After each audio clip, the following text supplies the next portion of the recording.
Found alive tonight, a Gold Coast grandfather reunited with family after 4 days lost in rugged bushland. Dams bursting across the border as floodwaters lay siege to country towns.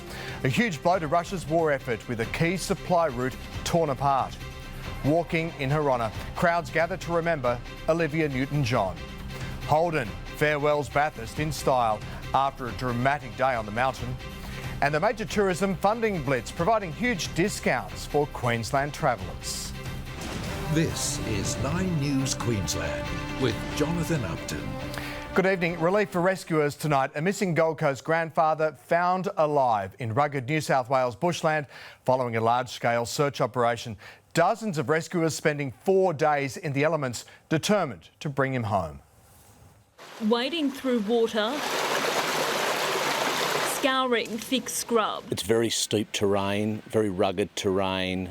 There's a lot of creeks, waterways, rocks. More than 50 volunteers combing through dense bushland at Birrell Creek, about 25 kilometres southwest of Murwillumbah in northern New South Wales. 66-year-old Billy Dilworth, a dementia sufferer, disappeared from his Pimpamar home on Wednesday. Police, the Rural Fire Service, SES and Volunteer Rescue Association swinging into action after Billy's family raised the alarm. I think adrenaline's keeping us going at this stage. Not much time to think. Hopefully someone spots him, someone's seen him, and we can find him safe and sound. His loved ones joining the cross-border search effort. They had a Find My Phone app on Bill's phone, leading them closer to this isolated property home to a health retreat where Billy's car was found. The only sign of him in 72 hours, but there was no giving up. His daughter-in-law taking to social media this morning, "Today is the day. Time to come home, Pop."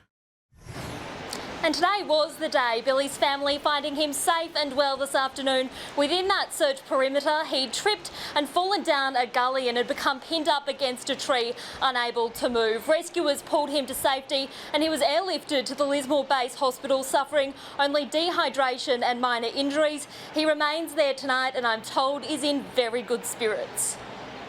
Extremely lucky, and it's just an excellent job all round. It's what happens when the community and volunteers get in and have a good crack.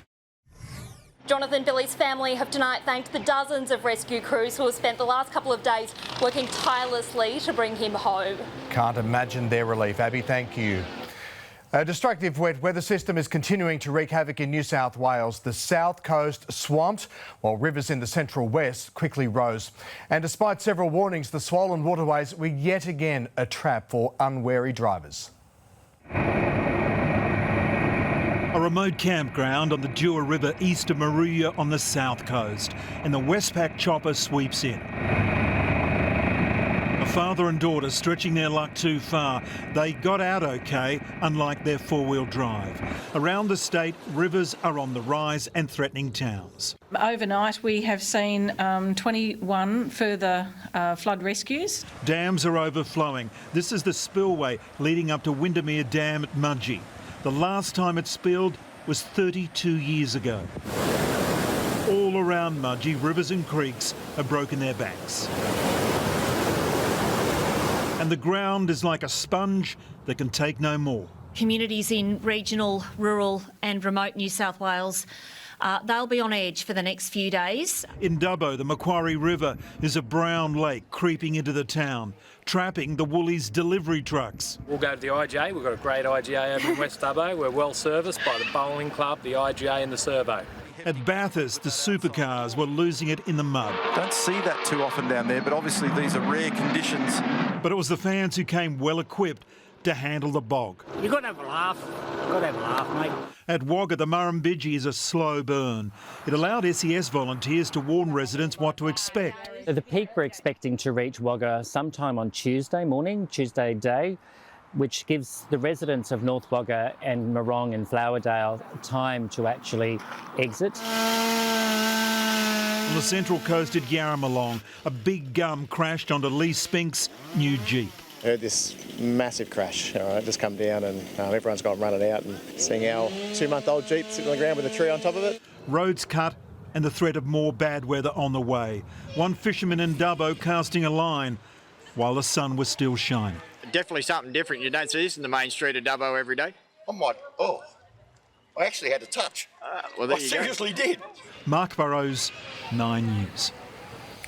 Straight to weather expert Gary Youngbury now. Gaz, good evening to you. What does this weather system mean for us here in Queensland?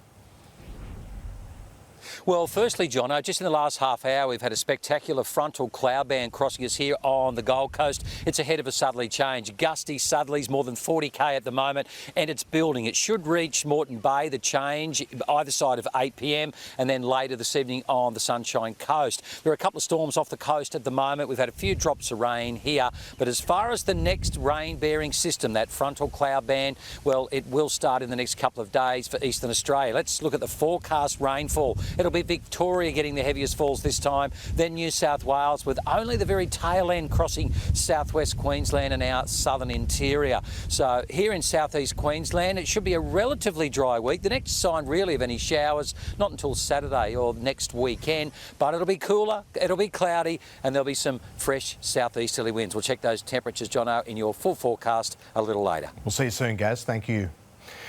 A devastated Queensland widow has revealed how a controversial Mackay doctor failed to diagnose her husband's cancer. The latest case adds to growing pressure on the state's health crisis and besieged Mackay Base Hospital. Kate Drake and David Lang loved to travel.